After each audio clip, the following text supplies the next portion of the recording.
প্রিয় বন্ধুরা, আসসালামু আলাইকুম। আমি এখন পড়তে যাচ্ছি ওয়েস্টার্ন গল্প বাথান ২ এর সপ্তমাংশ। তা তো বটেই, টিনের ফেরেস্তা যে। মুখ বাঁকালো কাউবয়। ওর কণ্ঠে প্রসন্ন ঈর্ষার ধার অনুভব করে কর্টেজ মুচকি হাসল। না, আমার মনে হয় এই দেশটা ফেরেস্তাদের থাকার উপযুক্ত না। ও জবাব দিল, বস্তুত তুমি শুধু একজনের কথা জানো, কিন্তু আমার বিশ্বাস মেয়েটা এ মুহূর্তে ভাবছে তুমি ওর বাবাকে খুন করেছ। তিক্ত স্বরে বলল ল্যারি। যা দেখেছে তাতে অন্য কিছু ভাববারও কথা নয়, যুক্তি দেখালো কর্টেজ। নিশ্চয় স্বীকার করবে চক্রান্তটা একেবারে নিখুঁত ছিল। একসাথে আমাকে আর সাইমনকে শেষ করবে, আর টারম্যান পেয়ে যাবে সবগুলো টেক্কা। না, শ্রদ্ধা এসে যাচ্ছে, লোকটার বুদ্ধি আছে। এখন আমার মনে হচ্ছে সেটা হলেই বুঝি ভালো হতো, বিদ্রুপ করল ল্যারি। নাও, আর ঢিলেমি করো না, ছুটতে থাকো। শেষের অংশটুকু ওর বাহককে উদ্দেশ্য করে বলা, কিন্তু কোনো প্রয়োজন ছিল না এর, কারণ জানোয়ারটা এমনিতেও জোর কদমে ছুটছিল। তাছাড়া সারাদিন যে ধকল গেছে ওর উপর দিয়ে, তা বিচার করলে ঘোড়াটা প্রশংসা পাবারই যোগ্য। কটেজ গতি হ্রাস করলো কিছুটা। ঘোড়াকে শেষ করার অর্থ হয় না, বলল ও। আধারে ওরা আমাদের পিছু নিতে পারবে না, আর তাছাড়া জানেও না আমরা কোথায় যাচ্ছি। আচ্ছা, টারম্যান চুলদারিতে কলপ লাগায় কেন, বুঝতে পারো কিছু? কারণ ও একটা দুমুখ সাপ, যেমন নাটক নভেলে থাকে। ল্যারি হাসল। আর তুমি হচ্ছ গিয়ে একটা ২ মাথা বিশিষ্ট গাধা, যার কোনো দিকেই মগজ নেই। লিভিং যদি এখন আমাদের ভাগিয়ে ধেত, পানির রং না দেখে আমি কখনো নদীতে নামি না, প্রত্যয়ের সঙ্গে বলল ল্যারি। বদমেজাজের বুদ্ধি আছে, আর টারম্যান জিতলে ওর কোনো লাভ নেই। কোনো সাড়া পাওয়া গেল না এর। আহত অবসন্ন শরীরে নিছক মনের জোরে স্যাডলে টিকে রয়েছে সাবাডিয়া। এই দুর্বল অবস্থায় পরিস্থিতি ওর কাছে হতাশাজনক মনে হচ্ছে। পিতার মৃত্যুতে মেয়েটা এখন পুরোপুরি টারম্যান আর তার দলবলের খপ্পরে চলে যাবে। সে নিরপরাধ এরকম কোনো প্রমাণ তার কাছে নেই। ফলে সাইমন হত্যার দায়ে এ অঞ্চলের প্রতিটি লোক এখন চলে যাবে তার বিরুদ্ধে। সত্যি, সে চক্রান্তের শিকার হয়েছে, কিন্তু টারম্যানের সাক্ষ্য এবং শোকার্ত কন্যার সমর্থনের মুখে কে বিশ্বাস করবে তাকে? লিমিংই তার একমাত্র ভরসা। যদি বুড়ো নিরাশ করে তাকে, টারম্যান জিতবে। তবে চোয়াল চাপল সাবাডিয়া। বেশি দিন সে তার বিজয় সুখ উপভোগ করতে পারবে না। ওরা যখন ওদের গন্তব্যে পৌঁছালো, তখনও ভোরের আলো ফোটেনি। আগেই ঠিক করা ছিল সংকেত। ১ সেকেন্ডের বিরতিসহ পরপর ৩ বার প্যাঁচার ডাকে ঘুম থেকে জেগে উঠল লিভিং। তস্ত পায়ে পেছনের দরজায় চলে এলো। বসার ঘরের জানালায় পর্দা টেনে দিয়ে বাতি জ্বালালো সে। তারপর কটেজ একটা চেয়ারে নেতিয়ে পড়ে আছে দেখে আতঙ্কে আটকে উঠল।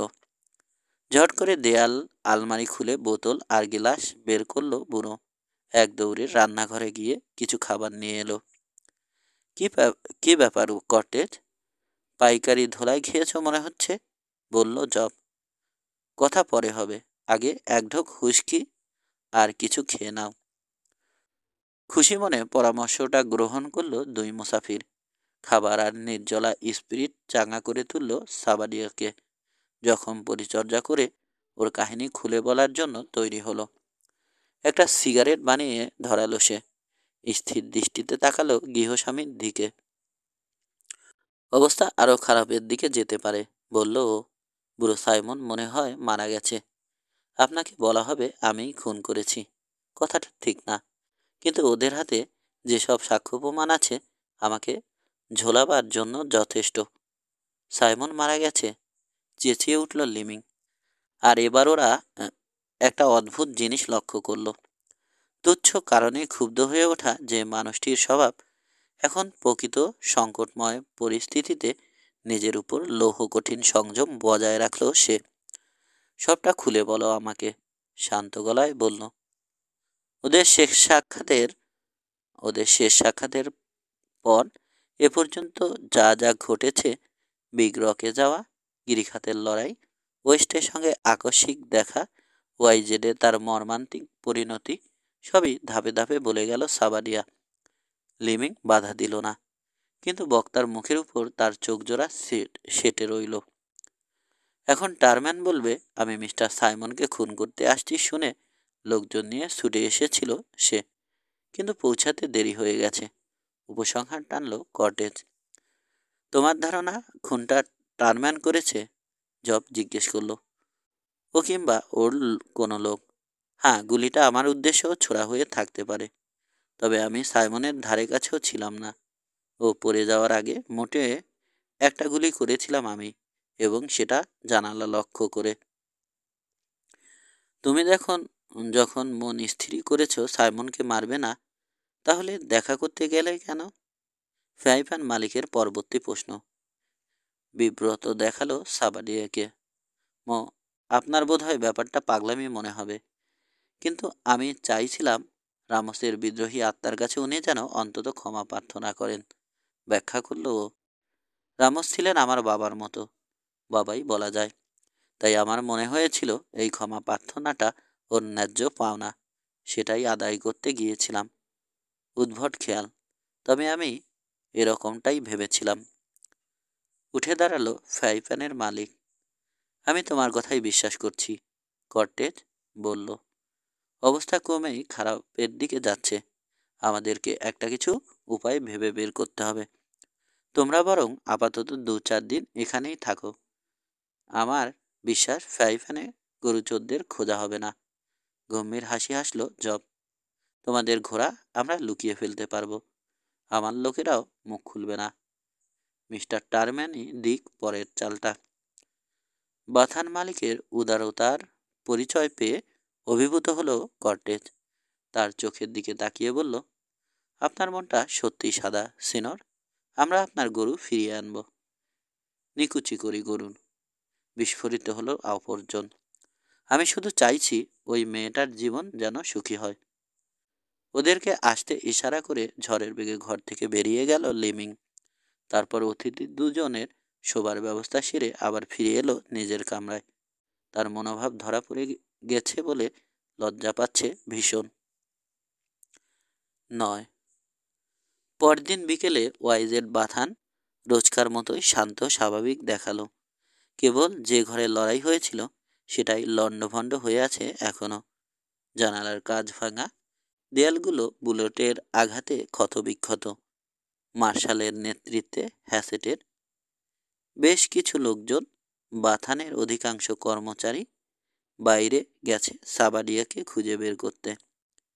নিজের ঘরে বিছানায় শুয়ে আছে সাইমন, মারাত্মকভাবে আহত, তবে বাঁচার আশা আছে। গুলিটা ওর ডান পাশ দিয়ে ঢুকে আবার বেরিয়ে গেছে ও পাশের মাংস ভেদ করে। সৃষ্টিকর্তার দয়া, শরীরের কোনো গুরুত্বপূর্ণ অঙ্গ প্রত্যঙ্গে চোট লাগেনি। রক্তক্ষরণ এবং আকস্মিক ধাক্কার ফলে প্রচণ্ড যন্ত্রণা আর ভীষণ দুর্বল বোধ করলেও জ্বর নেই।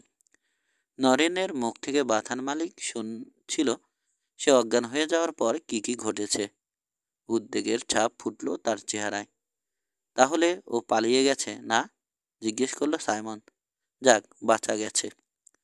সবিস্ময়ে বাবার দিকে তাকালো মেয়ে। জানে সাইমন তার শত্রুদের কখনো ক্ষমা করে না। ক্ষণিকের জন্য ওর ভয় হলো বোধহয় জ্বর আসছে।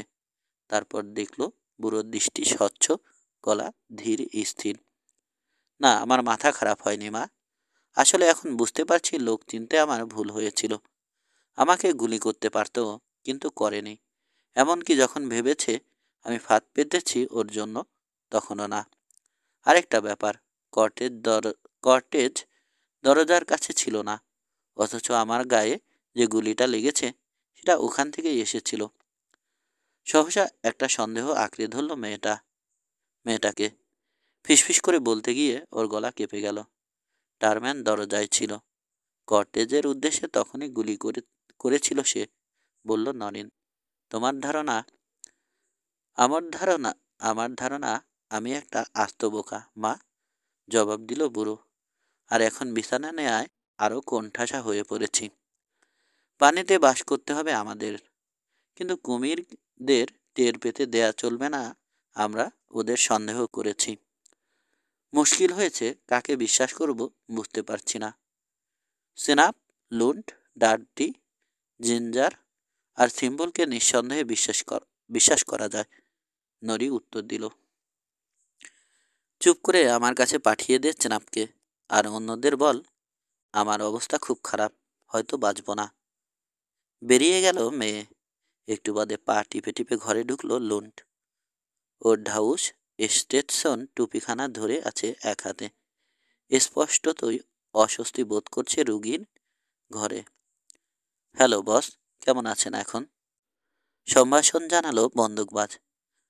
চমৎকার চেনাপ, তবে সেটা না বলার পেছনে বিশেষ কারণ আছে, জবাব দিল রোগী। তারপর সেই কারণটা খুলে বলল।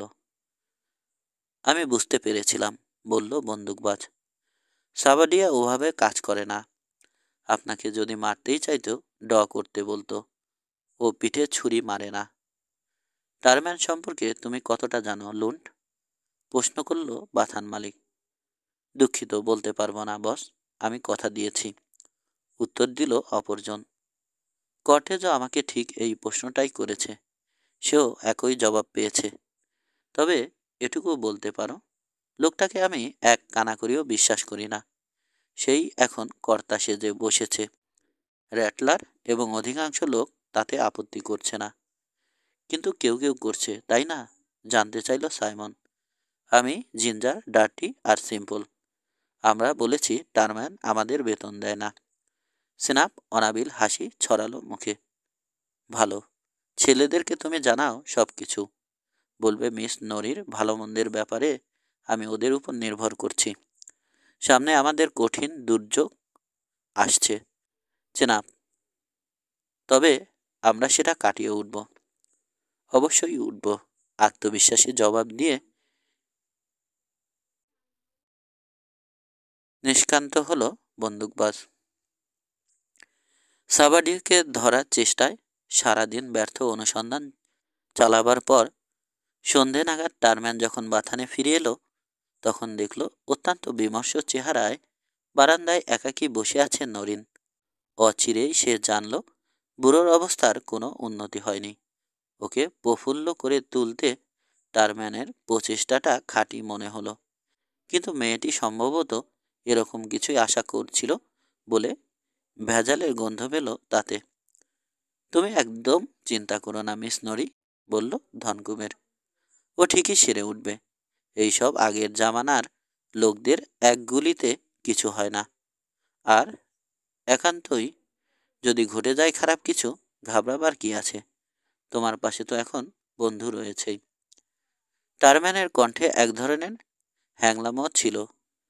ঘিন ঘিন করে উঠল নরিনের গা, কিন্তু সতর্ক রইল যেন ওর মনোভাব প্রকাশ না পায়। তাই রাতের খাবারটাও ধনকুবের আর তার অনুচর লাবানের সঙ্গেই সারল। টারম্যান যখন ফলাও করে বিবরণ দিল কিভাবে সে খুঁজেছে সাবাডিয়াকে, তখন ব্যাজ্যত আগ্রহ ভরে শুনল নরিন, কিন্তু ভেতরে ভেতরে ওর ব্যর্থতায় পুলকিত হলো। কর্টেজ তার প্রতিশ্রুতি রেখেছে এবং ওর বাবাকে আহত করেনি। এই তথ্যটাকে সাবাডিয়ার প্রতি আরো দুর্বল করে তুলেছে। রানচাঁদ দুহিতা আবার যখন রোগীর ঘরে ফিরে গেল, অতিথি দুজন বসে ধূমপান আর নিচু গলায় আলাপ করতে লাগলো।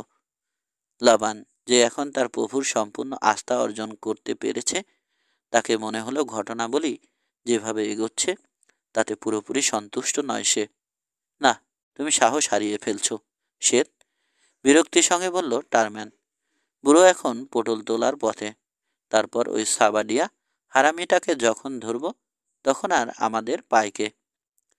ধুর ধুর, মেয়েটা বিয়ে করলো না তোমাকে, তর্ক জুড়ল লাবান। ধরো মেয়েটা বিয়ে করলো না তোমাকে, তর্ক জুড়ল লাবান। আর কি করার আছে ওর? এমনকি যদি আপত্তিও থাকে, প্রশ্ন করল অপরজন। সাইমন আমাকে দলিল করে বাথানের অর্ধেক অংশীদার করে নেবে। যদি সই করতে না চায়, আমি জাল করব। ও মরলে জায়গাটা আমার হবে। মেয়েটা দাবি করতে পারবে না। সাইমনের সাথে ওর কোনো আত্মীয়তা নেই।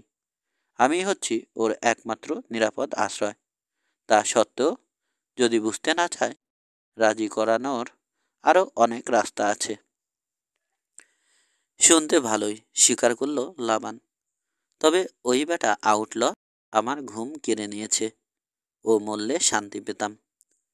টারম্যান হাসল সশব্দে। পালাতে পারবে না। এ তল্লাটে এখন এমন কেউ নেই যে দেখামাত্র গুলি করবে না ওকে। এতটা নিশ্চিত হয়ে না জো, সাবধান করল লাবান। এই বাথানেই ওর কিছু চেলা আছে, লোন তাদের একজন। তাই নাকি? ভুরু কোচকাল ধনকুবের। হুম, এমনিতেই চেনাপের কাছে আমাদের কিছু ঋণ জমে গেছে। জেবকে বলো গরিলাকে লেলিয়ে দিতে।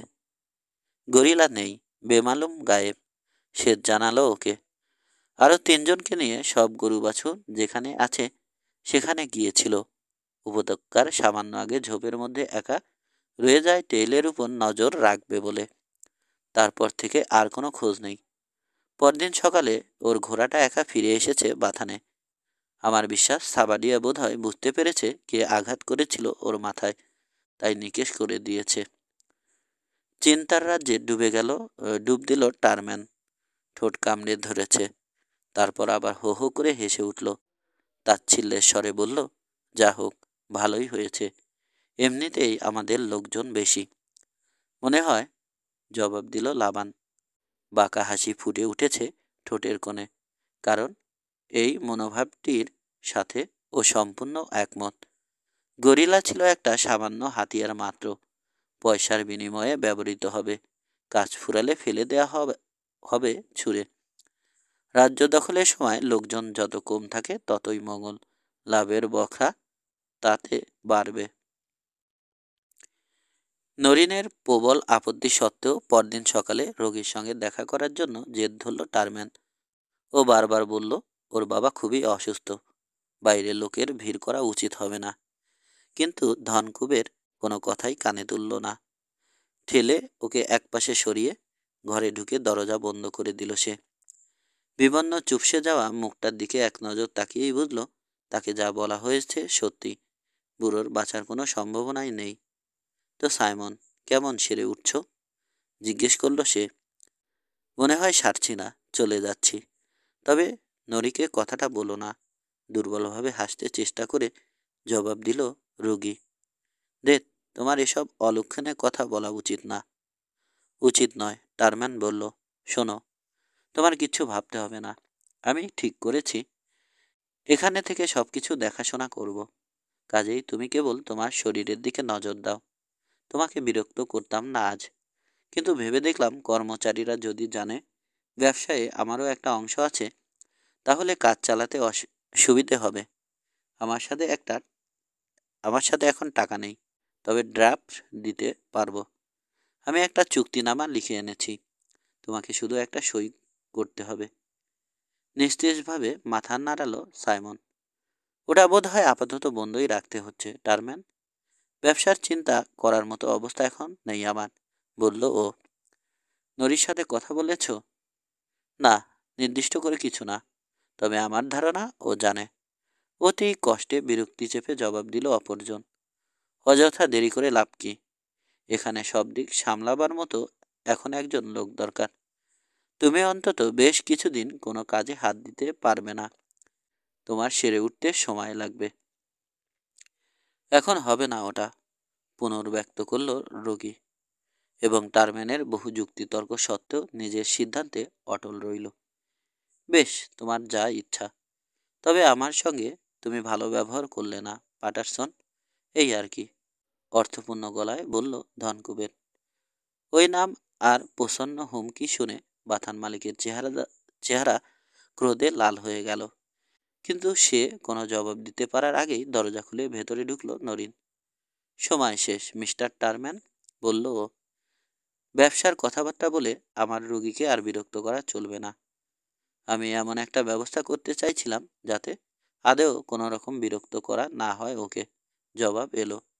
চলি, সাইমন, হাসি খুশি থেকো। বেরিয়ে গেল সে। তবে তার আগে রাঞ্চার দুহিতাকে বলল, ওর মতো সেবিকা পেলে গুলি খেয়েও সুখ। টারম্যান যা চাইছিল এই স্তুতি সেরকম কোনো প্রভাব সৃষ্টি করতে পারল না। ওর প্রতি এখন আর বিন্দুমাত্র মোহ নেই নরিনের। তারপর যখন শুনল বাথানটা ধনকুবের কবজা করার প্রয়াস পেয়েছিল, ওর মেজাজ সপ্তমে চড়ে গেল। কাপুরুষ, একটা অসুস্থ মানুষকে জোর করে, চেঁচিয়ে উঠল সে। তুমি কোনো কাগজে সই দিও না বাবা। বুড়ো মেয়েকে অভয় দিল তার ওরকম কোনো ইচ্ছাই নেই। নরেন আশ্বস্ত হলো এতে, কিন্তু অবাঞ্ছিত অতিথির প্রতি সদয় আচরণ করা কষ্টকর হয়ে উঠল ওর পক্ষে। দিন গড়ানোর সাথে সাথে টারম্যান যখন বাথানের কাজকর্ম এবং ওর প্রতিটা ব্যাপারে বেশি করে প্রভুত্ব ফলাতে শুরু করলো, এই সমস্যা আরও অবনতির দিকে গেল। অসুস্থ বাবার কাছে ওর অধিকাংশ সময় কাটে, নইলে এতদিনে বিদ্রোহী হয়ে উঠত ওর মন।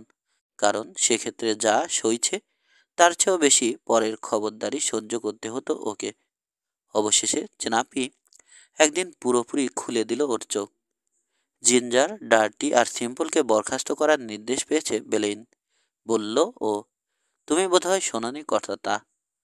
হতবাক হয়ে ওর দিকে কিছুক্ষণ তাকিয়ে রইল রানসার দুহিতা। তারপর জিজ্ঞেস করলো, নির্দেশ কার? টারম্যান নিশ্চয়। মালিক এরকম কথা কখনোই বলবেন না, বলল লুন্ট। আমারও তাই বিশ্বাস। ক্ষিপ্ত হয়ে উঠল নরিন। ওদের অপরাধটা কি? কর্টেজের সাথে ওদের বন্ধুত্ব, এবং ওরা সেটা লুকাবার চেষ্টা করেনি। ওরা যাবে না। মিস্টার টারম্যানের সাথে কথা বলবো আমি। কর্টেজ কোথায় আছে জানো স্নাপ? না মিস নরি, জানতে পারলে সুবিধেই হতো। টঙ্ক পসি নিয়ে তন্ন তন্ন করে খুঁজে হদিশ পায়নি ওর। একেবারে যেন হাওয়ায় মিলিয়ে গেছে। তবে আমার দীর্ঘ বিশ্বাস কাছে পিঠেই কোথাও আছে। রানছার দুহিতা ফিরে গেল বাসায়। পেছন থেকে ওর গমন পথের দিকে তাকিয়ে বিড়বিড় করে চেনাব বলল, আর তা থাকবেও যতদিন ওকে প্রয়োজন তোমার, আর না থাকলে আমি আছি। টারম্যানকে নরিন অফিস ঘরে পেয়ে গেল। কামরাটাকে এখন আবার আগের মতো সুন্দর করে সাজানো হয়েছে। বাবার চেয়ারে ওকে বসে থাকতে দেখে জ্বলে উঠল ছাই চাপা আগুন। সরাসরি কাজের প্রসঙ্গ পারল নরিন। শুনতে পেলাম আপনি আমাদের কিছু লোককে ছাঁটাই করছেন, শুরু করলো। বাবা জানেন কথাটা? সবিস্ময়ে ওর পানে তাকালো টারম্যান। সম্পূর্ণ আলাদা এক নরিনকে দেখছে সে। চকিতে ধনকুবের উপলব্ধি করল তার সব ইচ্ছায় তোতা পাখির মতো সায় দেয়ার বদলে মেয়েটা শক্ত প্রতিপক্ষ হয়ে উঠেছে, এবং সাবধানে সামলাতে হবে। তোমার বাবাকে এ সময় বিরক্ত করা উচিত হবে না বলেই জানায়নি, ব্যাখ্যা করল সে। ব্লেইন আমার কাছে অভিযোগ করেছে লোকগুলো বেয়াদব, নির্দেশ শোনে না, তাই আমি ওদেরকে বিদায় করে দিতে বলেছি। বাথানের প্রতি অনুগত নয়, এ ধরনের লোকজন রাখা এখন ঠিক না। ওরা অনুগত, সংক্ষেপে জবাব দিল নরিন। তার মানে ফোরম্যানের বিচার শক্তির উপর তোমার কোনো আস্থা নেই? তর্ক জুড়ল টারম্যান। আমি আমার নিজের বুদ্ধিতে চলতে পছন্দ করি, আর বাবাও একমত হবেন আমার সাথে। হুল ফোটালো রানছার দুহিতা। আমি ওদেরকে ছাঁটাই করতে দেব না। ওর কণ্ঠে দীর্ঘতার কমতি ছিল না। মুহূর্তের জন্য দ্বিধায় পড়ল টারম্যান। ভাবল কিভাবে এগোলে সবচেয়ে সুবিধে হয় ওর স্বার্থের পক্ষে। মেয়েটার বিরোধিতায় ক্রুব্ধ হয়েছে সে, কিন্তু রাগ দমন করে হাসির ভান করল। তর্ক না করাই মনে হয় ভালো। মেয়ে লোকের কাছে পুরুষকে হার মানতেই হয়, বিশেষ করে সে যখন হয় কোনো বিশিষ্ট মেয়ে, প্রশ্রয়ের স্বরে বলল ধনকুবের। তারপর নরিনের চেহারায় ভাবান্তর লক্ষ্য করে যোগ করল, আমার বিশ্বাস সায়মন তোমাকে বলেছে কি আশা করছি আমরা। তোমাকে আমি বিয়ে করব। হ্যাঁ, আপনার বিশ্বাসটা একটু বেশি, মিস্টার টারম্যান, বলল নরিন। বিয়ের ব্যাপারে সেটা আপনাকে হোক বা অন্য কারোকে এখনো আমি ভেবে দেখিনি কিছু। কঠিন আত্মসংযম সত্ত্বেও টারম্যানের মুখ আরক্ত হলো। দুঃখিত, আমার আসলে এভাবে কথাটা পারা উচিত হয়নি, ক্ষমা চাইল ও। আমি আসলে মেয়েদের সাথে বিশেষ মিশিনি মিস নরিন, গুছিয়ে কথা বলতে জানি না। তবে সত্যি যেটা সেটাই বলছি। আমি তোমাকে চাই, দারুণভাবে। বলো, তুমি রাজি? চুপ করে রইল মেয়েটা। প্রস্তাবটা বিচার করছে। বাস্তবে তার প্রথম প্রেমিক, দীর্ঘকায় সুপুরুষ, সুদর্শন। বেশিরভাগ মেয়েই আর কিছু চাইবে না। কিন্তু নরিন সংসার সম্বন্ধে যতই অনভিজ্ঞ হোক, ভেতরের মানুষটাকে দেখেছে। টারম্যানকে সে মোটেও বিশ্বাস করে না। তাছাড়া তবে ওটা এমন একটা কারণ যা সে কারো কাছে স্বীকার যাবে না, এমনকি নিজের কাছেও নয়। মাথা নাড়ল। দুঃখিত মিস্টার টারম্যান, বলল। আরেকবার ভেবে দেখো, মিনতি করল ধনকুবের। আমার টাকা আছে, আরও হবে। এখানে থাকার দরকার হবে না আমাদের।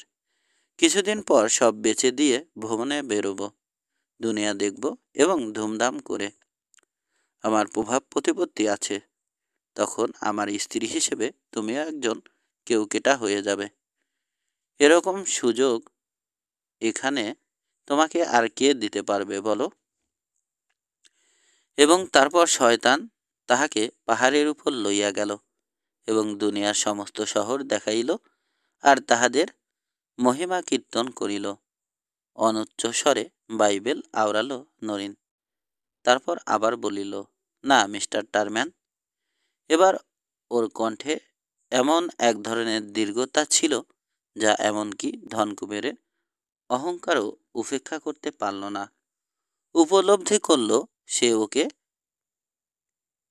টলান যাবে না।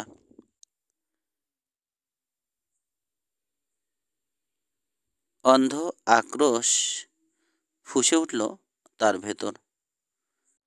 সে টারম্যান, যে নাকি চিরকাল তার সমস্ত প্রতিপক্ষকে তুড়ি মেরে মাছির মতো উড়িয়ে দিয়েছে, আজ একটা সামান্য ছুকরির কাছে হার মানবে?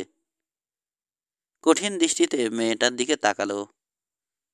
বড্ড বাড়াবাড়ি করছো তুমি, কিন্তু দু একটা জিনিস বোধহয় ভুলে যাচ্ছ। হিসহিস করে উঠল টারম্যানের গলা। প্রথমত, আমি এই বাথানের আংশিক মালিক। দাম মেটান হয়নি এখনো, চুক্তিও হয়নি। দূর, নিছক আনুষ্ঠানিকতা। ফয়সালা হয়েই গেছে। আর সাইমন ওয়াদা বরখেলাপ করার মানুষ না, এমনকি সে ইচ্ছে থাকলেও। তাছাড়া চরম আঘাত হানবার আগে কুৎসিত হাসিটা হাসল টারম্যান। তোমার কী স্বাদ এর সাথে? কিছুক্ষণ আগে বিশ্বাসের কথা বলছিলে তুমি। তোমার বিশ্বাস তুমি সাইমনের মেয়ে, অথচ আদেও তা নও। ওর সাথে কোনো আত্মীয়তাই নেই তোমার। বিমুগ্ধ বিস্ময়ে এক মুহূর্ত ওর দিকে তাকিয়ে রইল মেয়েটা। তারপর অবজ্ঞার হাসি হাসল। আপনার নিশ্চয় মাথা খারাপ হয়ে গেছে, বলল। তাহলে আপনি বোধহয় এটাও বলতে পারবেন আমি কার মেয়ে? আলবত, জবাব এলো। তুমি ক্রিস্টানার সংক্ষেপ, হুয়ান রামোসের একমাত্র সন্তান। মেরিল্যান্ডে তোমার বাবার বাথান ছিল। তখন তুমি শিশু। সে সময় পাটারসন নামে এক লোক চুরি করে তোমাকে। এখন সে নিজের পরিচয় দেয় সাইমন পিটার বলে। মেয়েটার চোখে যদিও অবিশ্বাস ঘনালো, কিন্তু ওর মন বলল টারম্যান সত্য কথাই বলছে। এই রামোসই পরে দত্তক নেয় সাবাডিয়াকে এবং পাটারসনকে খুন করার জন্য লেলিয়ে দেয়। তুমি জানো, ও তাতে সফলও হয়েছে। থামল ধনকুবের। আর একটু হলেই নরিন বলে ফেলেছিল কথাটা দাহা মিথ্যা।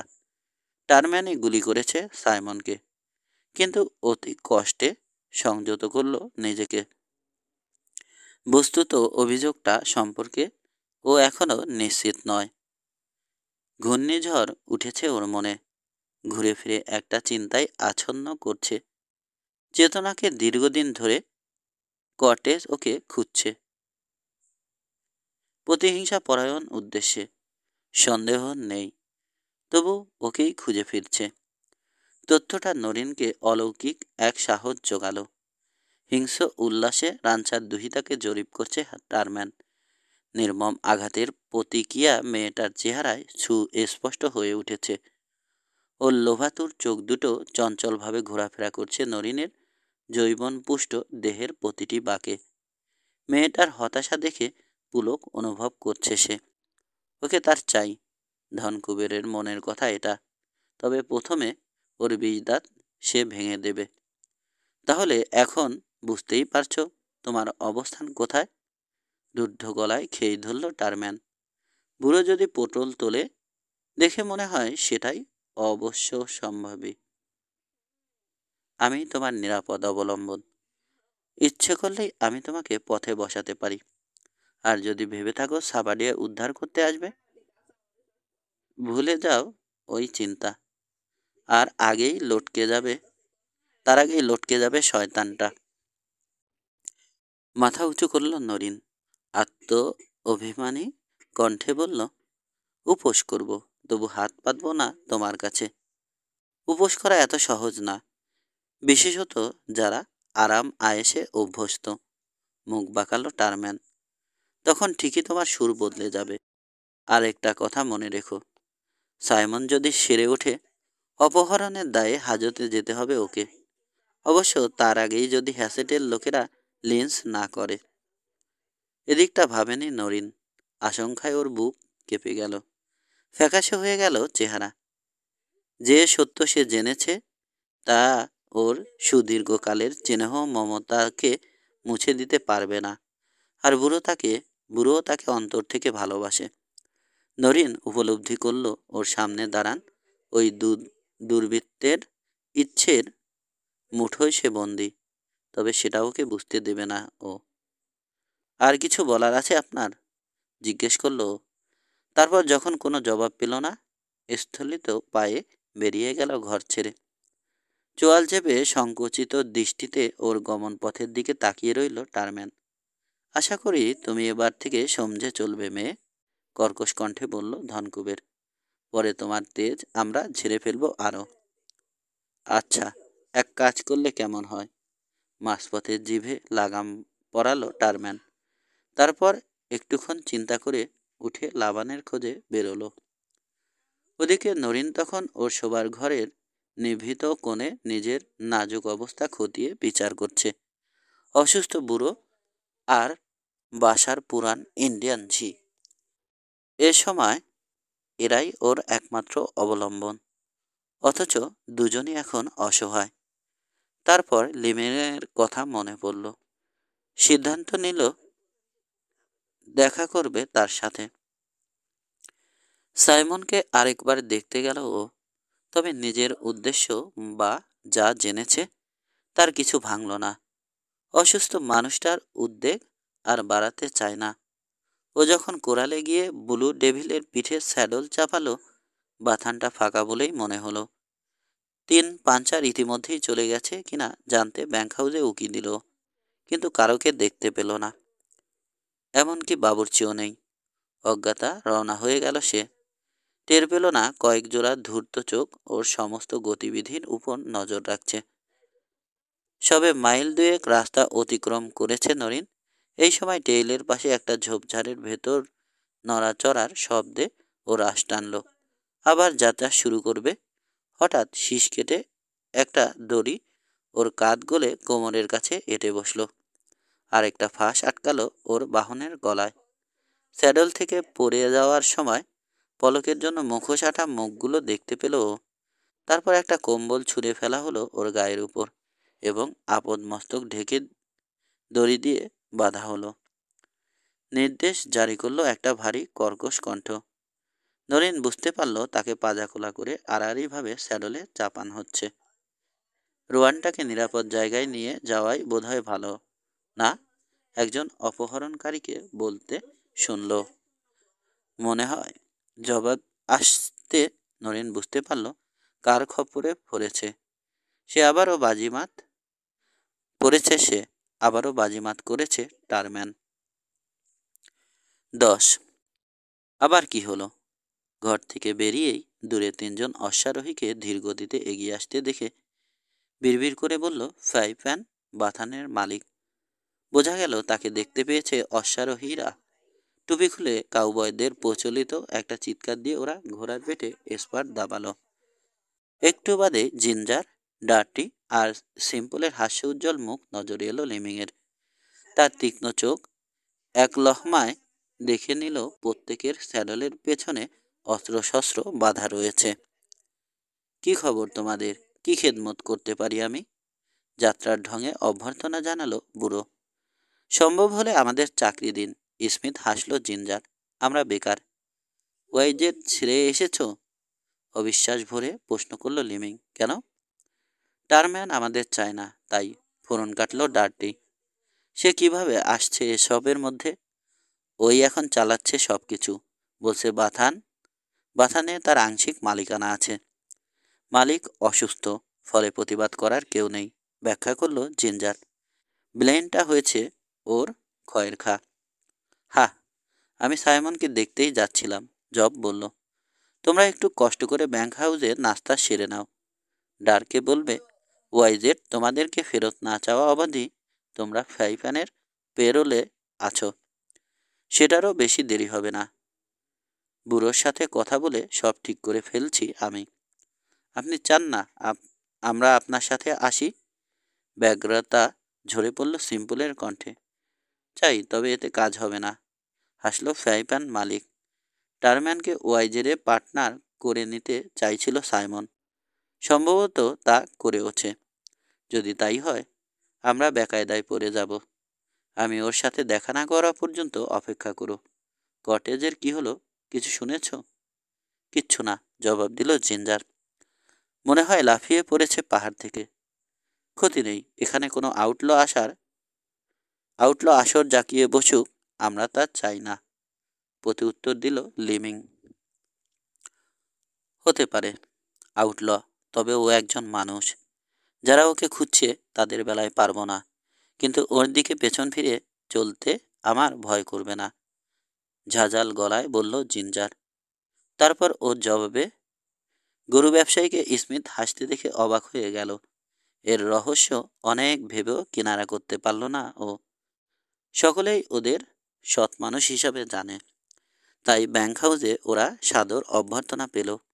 তবে সুযোগ বুঝে ফ্রাইপ্যানের কাউহ্যান্ডরা একাত্তর রসিকতা করতে ছাড়ল না। এই দলে কিছু বুদ্ধিমানের সমাগম হচ্ছে, মন্তব্য করল লাকি লোমাস। এক ধাক্কায় তিনজন, চালাক মাথা। বুড়ো সাইমনের নিশ্চয় ভীমরতি ধরেছে, এবং ফ্রাইপ্যানেরও যা প্রয়োজন তা সে পাচ্ছে বলে একগাল হাসল জিঞ্জার। তারপর হাতের স্যাডলটা নামিয়ে রেখে ঝাঁপিয়ে পড়ল খাবারের উপর। তার বন্ধুরাও মুহূর্তে দেরি না করে অনুসরণ করল এই দৃষ্টান্ত। কেমন আছে বুড়ো? নবাগতদের রাক্ষসে ক্ষুধার ধার যখন কিছুটা ভোতা হলো, তখন প্রশ্ন করল ফোরম্যান ডার্ক আইডন। চেনাপের নিষেধ মনে পড়ল জিঞ্জারের। মাথা নাড়ালো। আমি নিজে দেখিনি, তবে চেনাপ বলছে বাঁচবে না, জবাব দিল কাউ পাঞ্চার। ওই টারম্যান বেটা এমন ভাব করছে যেন বাথানটা ওর বাপের সম্পত্তি। ঘোষ শব্দে বিরক্তি প্রকাশ করল ফোরম্যান। আমাদের বুড়োর বোধ হয় এ ব্যাপারে নিজস্ব বক্তব্য আছে কিছু, বলল সে, এবং সেটা বলার সময় সঙ্গীও পাবে। কি বলো ভাই সব? সর্বসম্মত সারা মিলল এতে। টারম্যান যদি এখন নিজের কানে শুনতে পেত, এটা নিঃসন্দেহে তার মনোবল অনেকটাই যেত কমে। ফ্রাইপ্যানের কর্মচারীরা এমনিতেই বেপরোয়া, বদমেজাজি মালিকের প্রতি ওদের ভক্তি শ্রদ্ধা অগাধ। তার উপর এখন ওয়াইজেডের 3 পাঞ্চার এসে জোটায় ওদের শক্তি বেড়ে গেছে বহুগুণ। ওই অপদার্থ মার্শাল বুঝি এখনো আউটল দাবড়ে বেড়াচ্ছে? প্রশ্ন করল চার্লি। তারপর জিঞ্জারকে উপর নিচ মাথা ঝাঁকাতে দেখে যোগ করল, কটেজের সন্ধানে কাল ও এসেছিল এখানে। খোদার কসম, বুড়ো ওকে যে ভাষায় গালাগাল করল যদি শুনতে, আমার তো মনে হয় অন্য কেউ হলে তার পায়ে ফোসকা পড়ে যেত। টঙ্কের মন আকুপাকু করছিল, কিন্তু শেষ পর্যন্ত পিস্তল বের করতে সাহস পায়নি। তথ্য জোগালো ওর নিজের লোকরাই দলপতির দুর্দশা দেখে হাসাহাসি করছিল। তুমি? চেঁচিয়ে উঠল জব। তোমার মতো একটা অপদার্থ মাথামোটা ছাগলের পাল্লায় পড়ে সর্বনাশ হয়ে যাচ্ছে আইনের। এখনই ছুট দাও, নইলে এরকম একটা দুর্বল মার্শালের জন্য লজ্জায় আইনের মাথা কাটা যাবে। টঙ্ক ওর দিকে চোখ পাকিয়ে বলল, আমি এই অপমান ভুলব না লিমিং। ওর মুখের উপর হাসল বুড়ো। তারপর বলল, না বললেই ভালো করবে যদি বাঁচতে চাও। আর অমনি বেত্যাহত কুকুরের মতো কুঁকড়ে গেল মার্শাল। জবের জিভে বিষ আছে, কিন্তু মনটা পরিষ্কার। প্রশংসাসূচক মন্তব্য করল লাকি। নাস্তার পাট চুকতে কোরালে গেল সবাই। ওই দিনকার দায়িত্ব কর্তব্য ওদের মধ্যে ভাগ করে দিল ডার্ক। পুরোদমে ঘোড়া সাজাবার কাজ চলছে। এই সময়ে হঠাৎ চেঁচিয়ে উঠল ডার্টি। হাত নেড়ে সকলের দৃষ্টি দিগন্তের দিকে আকর্ষণ করল। একজন অতিথি আসছে, তারা আছে মনে হয়, বলল ও। প্রান্তরের শেষ মাথায় একজন ঘোড়সওয়ারকে দেখতে পেল ওরা। ঝুঁকে রয়েছে স্যাডলের উপর, পূর্ণ গতিতে বাথানের উদ্দেশ্যে ছুটে আসছে। লিমিংও আগুয়ান আরোহীকে দেখতে পেয়েছিল। এবার সে কোরালে তার কর্মচারীদের সঙ্গে যোগ দিল। জনাব মনে হচ্ছে, বলল জিঞ্জার। জোরে ছোটার সময় এইভাবে ঝুঁকে থাকে ও। বলে এতে নাকি বাতাস কেটে গিয়ে ঘোড়ার ছুটতে সুবিধা হয়। আল্লাহ মালুম আবার কোন ঝামেলা দেখা দিল। হয়তো টারম্যানকে নিকেশ করে দিয়েছে। এখন সবাই ওকে তাড়া করছে। অনুমান করলো ফ্রাইপ্যানের একজন। জেনাব পালাবার বান্দানা, ও মাটি কামড়ে থেকে লড়বে, লিমিং বলল। শ্বাসরুদ্ধ কয়েকটা মিনিট কাটল। তারপর ধুলো উড়িয়ে ভয়াল দর্শন একটা পণি ওদের মাঝে এসে থামল, যা আন্দাজ করেছিল জিঞ্জার। নবাগত ঘোড়সওয়ার লুন্ট। নেমে লাগাম ছেড়ে দিল ও লিমিংয়ের দিকে ঘুরল। হাউডি মিস্টার লিমিং, মিস নরি এখানে?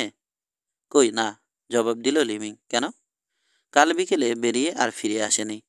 শহরে খোঁজ করেছিলাম, যায়নি ওখানে। তাই ভাবলাম নিশ্চয় এখানে এসেছে। মনে হয় কিছু একটা হয়েছে ওর। নিকুচি করি। হতভাগা দেশটার হলোটা কি? চিৎকার করে উঠল লিমিং।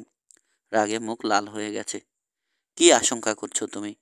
আমি কিভাবে জানবো? শান্ত গলায় জবাব দিল চেনাব। বুলুকে নিয়ে বেরিয়েছিল। ঘোড়াটা হিংস্র, কিছু করে বসে থাকতে পারে। এসব বেয়ারা ঘোড়ার মর্জি কখন কি হয় বোঝা যায় না। কিংবা হয়তো অ্যাপাচি বা গরুচোরদের খপ্পরে পড়েছে। তবে একটা কথা নিশ্চিত, স্বেচ্ছায় ও বুড়োর কাছ থেকে দূরে সরে নেই। তুমি চেঁচিয়ে কথা বলছো, জব বলল। খোদার কসম, কেউ যদি ওই মেয়ের গায়ে ফুলের টোকাটিও দেয়, আমি তাকে জ্যান্ত কবর দেব। চারপাশের লোকজনের উদ্দেশ্যে অগ্নিদৃষ্টি হানল লিমিং। তারপর সহসাই খেয়াল করল ওরা কোনো দোষ করেনি। হাঁ করে কি দেখছো? আবার মুখের দিকে তাকিয়ে। নচ্ছারের দল, ধমকে উঠল ও। ঘোড়া আর খাবার নিয়ে বেরিয়ে পড়ো এখনই। ওই মেয়েকে যতক্ষণ খুঁজে না পাচ্ছ, বন্ধ থাকবে এই বাথানের সব কাজ। ডার্ক, তুমি নেতৃত্ব দেবে, পুরো তল্লাট চষে ফেলবে। আমি ওয়াইজেডে যাচ্ছি মিস্টার টারম্যানের সাথে কথা বলতে। ওখানে পাবে আমাকে। কথা সেরেই গটগট করে রান্স হাউসের উদ্দেশ্যে হাঁটা দিল লিমিং। পেছনে মুখ টিপে হাসল বাথানের কর্মচারীরা। তল্লাশির প্রস্তুতি নিতে শ্বাস শ্বাস রব পড়ে গেল ওদের মধ্যে। অল্পক্ষণের ভেতর খাবার, অস্ত্রশস্ত্র, ঘোড়া সব তৈরি হয়ে গেল। তারপর ছোট ছোট কয়েকটা দলে বিভক্ত হয়ে রওনা হলো বিভিন্ন দিকে। আজব চিড়িয়ানা, ওয়াইজেদের হাস্যরত পাঞ্চারদের কাছে গুমর ফাঁস করল লাকি। এই অঞ্চলে আর কারো মুখে এসব গাল সহ্য করব না আমরা। বুড়োও সেটা জানে। পাগল। যে মানুষটি এই অভিযোগের লক্ষ্যবস্তু, সে আর তার কর্মচারীদের ব্যাপারে বিন্দুমাত্র মাথা ঘামাচ্ছে না। ওদের দায়িত্ব ওদেরকে দেয়া হয়েছে, জানে সেটা সুচারুভাবেই পালিত হবে। কর্টেজ আর ল্যারি যে কামরায় বসে পাশা খেলে সময় কাটাচ্ছিল, এবার সোজা সেখানে গিয়ে হাজির হলো ফ্রাইপ্যান মালিক। তার সংবাদে দুজনের যে প্রতিক্রিয়া হলো তা পরস্পরের সম্পূর্ণ বিপরীত। ল্যারি নিমেষে উত্তেজিত এবং ক্রুব্ধ হয়ে উঠল। পক্ষান্তরে ওর সঙ্গী বসে রইল ঝিম মেরে। কেবল তার চোয়ালের দীর্ঘবদ্ধ পেশি আর সংকুচিত চোখজোড়া বলে দেয় কথাটা সে শুনতে পেয়েছে। এখন কি করব আমরা? ঘরের এ মাথা ও মাথা অস্থিরভাবে পায়চারি করতে করতে প্রশ্ন করল ল্যারি। চুপ করে বসে ঠান্ডা হওয়া আগে বিদ্রুপের সুরে বলল ওর বন্ধু। একটা ভীতু মুরগির মতো আচরণ করছো তুমি। তুমি কিছুই করছো না, সেজন্যই জিজ্ঞেস করছি। উত্তপ্ত গলায় জবাব দিল অপরজন। তবে ওস্তাদের নির্দেশ ঠিকই মান্য করল। তোমার কি ধারণা? প্রশ্ন করল জব। টারম্যানের কাজ, ধীরে ধীরে উত্তর দিল সাবারিয়া। বোধহয় বাথানটা বেচে দেওয়ার জন্য এভাবে চাপ সৃষ্টি করছে সাইমনের উপর, কিংবা মেয়েটাকে বাধ্য করেছে বিয়েতে রাজি হতে। আরেকটা সম্ভাবনা আছে, আপনার বাথানের লোকজনকে অন্যখানে সরিয়ে দিয়ে বড়সড় একটা হামলা চালাবে। আপনি সবাইকে খুঁজতে পাঠিয়েছেন? বাবুর্চি বাদে, লিমিং বলল। এই ঝুঁকিটা আমাকে নিতেই হচ্ছে। এখন আমি ওয়াইজেডে যাচ্ছি। তোমরা সাহায্য করতে পারবে না, এটাই যা দুঃখ। করব, কর্টেজ বলল। আমাদের ঘোড়াগুলো কোথায় লুকিয়ে রেখেছেন? এই বাসার শেষ প্রান্তে, পুরান আস্ত বলে। দীর্ঘদিন হলো খালিই পড়ে আছে। বাসার ভেতর দিয়েও যাতায়াত করা যায়। যা যা লাগবে মনে করো, স্বচ্ছন্দে নিয়ে যেতে পারো, সংকোচ করবে না।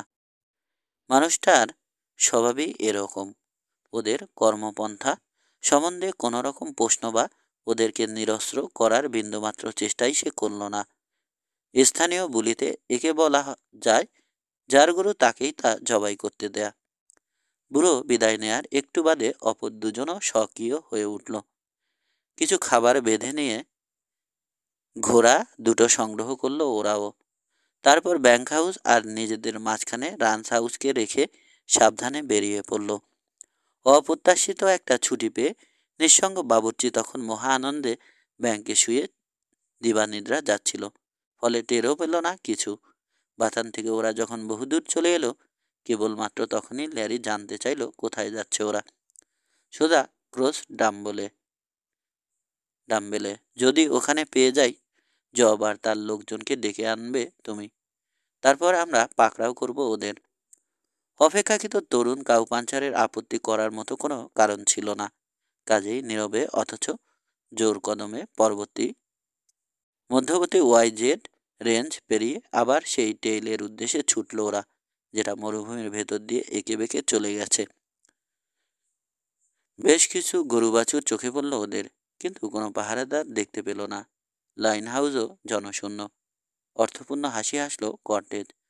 ওরা মনে হয় আর চোরের ভয় করছে না, মন্তব্য করল ও।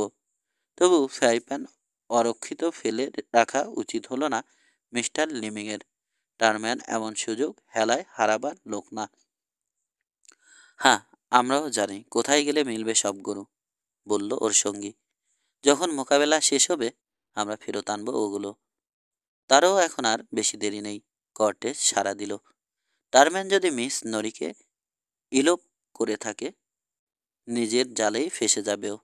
এমনকি হ্যাসেটের লোকজনও সহ্য করবে না এটা। আর লিমিংয়েরও অনেক বন্ধু বান্ধব আছে ওখানে। এক নাগারে মাইলের পর মাইল ছুটে চলেছে ওরা। বেশিরভাগ সময় অনুসরণ করছে তস্করদের টেইল।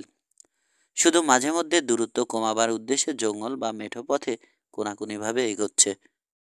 এ পথের আরেকটা সুবিধা, আচমকা গরু বাছুর পথ রোধ করে দাঁড়ায় না। চারপাশের প্রকৃতি পাখির কাকলিতে মুখর। গাছের পাতা গলে রোদ আসছে। ছোট ছোট ঝর্ণা কলহাস্যে দুরন্ত গতিতে বয়ে চলেছে বৃহতে নীল হতে লীন হতে। বনানী নিস্তব্ধ। পাইন পাতার গালিচায় ঘোড়ার খুরের কোনো শব্দই হচ্ছে না। আশপাশের প্রাকৃতিক সৌন্দর্য উপভোগের দিকে এখন কোনো খেয়ালই নেই কর্টেজের। ব্যাহ্যত শান্ত, কিন্তু টারম্যানের মতো একটা অমানুষের দয়ামায়ার উপর নির্ভর করছে নরিনের জীবন, এই চিন্তা ওর ভেতর ক্রোধের আগুন জ্বেলে দিয়েছে। এ মুহূর্তে ওর লক্ষ্য একটাই, যত তাড়াতাড়ি সম্ভব মেয়েটির কাছে পৌঁছান। যেহেতু ওর সঙ্গীও সমভাবে ব্যাকুল, দুপুরের খাওয়ায় অযথা সময় নষ্ট করল না। ফলে ওরা যখন গন্তব্যের কাছাকাছি পৌঁছে পরিকল্পনা আটতে একটা ঝোপের ভেতর গা ঢাকা দিল, তখনও দিনের আলো আছে।